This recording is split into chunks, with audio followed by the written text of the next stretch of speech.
Hello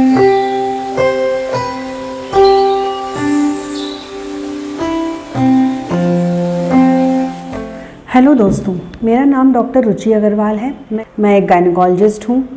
आज मैं आपको एक बहुत ही कॉम्प्लिकेटेड समस्या के बारे में बताऊंगी जो कि प्रेगनेंसी से रिलेटेड है।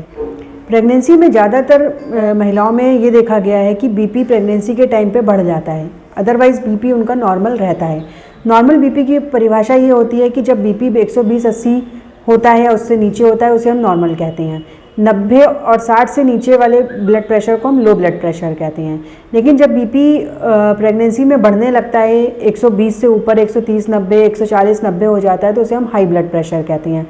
जनरली क्या होता है कि प्रेग्नेंट वुमेन में पहले तो बीपी नॉर्मल रहता है, लेकिन जैसे ही 20 हफ्ते के बाद की प्रेगनेंसी स्टार्ट होती है तो वो बीपी बढ़ना शुरू हो जाता है। और हाई बीपी के प्रेगनेंसी में बहुत सारे कॉम्प्लिकेशंस होते हैं। तो मेरी सलाह हमेशा प्रेग्नेंट लेडीज़ को ये रहती है कि वो अपना प्रॉपर पूरा एंटीनेटल चेकअप कराते रहें, समय समय पर अपने डॉक्टर से मिलते रहें ताकि वो उनका बीपी चेक कर सकें। जब भी बीपी बढ़े तो समय पर उनको दवाइयाँ दी जा सकें। अदरवाइज़ इसके बहुत सारे कॉम्प्लिकेशन हैं जो मैं आपको अभी बताती हूँ। इसका प्रिवेंशन यही है कि बहुत ज़्यादा नमक नहीं खाना है, अपनी डाइट को बिल्कुल बैलेंस्ड रखना है, बहुत ज़्यादा प्रोसेस्ड फूड्स नहीं लेने हैं, जो डिब्बे बंद फूड जिनको हम कहते हैं। हरी सब्जियां ज़्यादा खानी हैं, प्रॉपर एक्सरसाइज करनी है, और स्मोकिंग और ड्रिंकिंग अल्कोहल ये बिल्कुल भी प्रेगनेंसी के टाइम पे नहीं लेना है, क्योंकि अल्कोहल से तो और भी समस्याएं बच्चे में आ सकती हैं। प्रेगनेंसी विद बीपी हाई के साथ ये समस्या आती है कि आपको दौरे पड़ सकते हैं, मरीज को दौरे पड़ सकते हैं, बच्चा पेट में कभी भी ख़त्म हो सकता है, खरियाई फट सकती है जिसके द्वारा ब्लीडिंग हो सकती है, उसकी वजह से भी बच्चा ख़त्म होने के चांसेस रहते हैं, पूरे शरीर में सूजन आ जाती है। ये कॉमन समस्याएं होती हैं जिसके साथ पेशेंट हमारे पास आता है, हम देखते हैं तो उसका बीपी हाई मिलता है। दौरे पड़ना बहुत ही खतरनाक होता है। दौरे के दौरान मरीज की जान को भी खतरा होता है। पूरी प्रेगनेंसी में कम से कम 3 से 4 अल्ट्रासाउंड होना ज़रूरी है, ब्लड टेस्ट होने ज़रूरी हैं।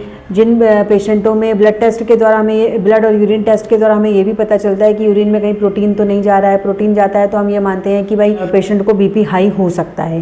पैरों में सूजन आ रही है, पूरे शरीर में सूजन आ रही है, ये सारी समस्याओं के द्वारा हमें एक अंदाज़ा लग सकता है कि इस मरीज़ का बीपी हाई हो सकता है। हम समय पे उसकी दवाइयाँ चला देते हैं। अगर उन दवाइयों के द्वारा उसका बीपी कंट्रोल रहता है तो प्रेगनेंसी को हम पूरा टाइम तक बढ़ाते हैं। अदरवाइज़ हमें कभी कभी समय से पहले भी बच्चा निकालना पड़ता है। डिपेंड करता है कि बीपी से कितनी ज़्यादा रिस्क है बच्चे को और माँ को। प्रेगनेंसी में बीपी हाई होना मरीज के लिए भी खतरनाक होता है और बच्चे के लिए भी खतरनाक होता है। इसमें मरीज की जान को भी खतरा है और बच्चे की जान को भी खतरा है।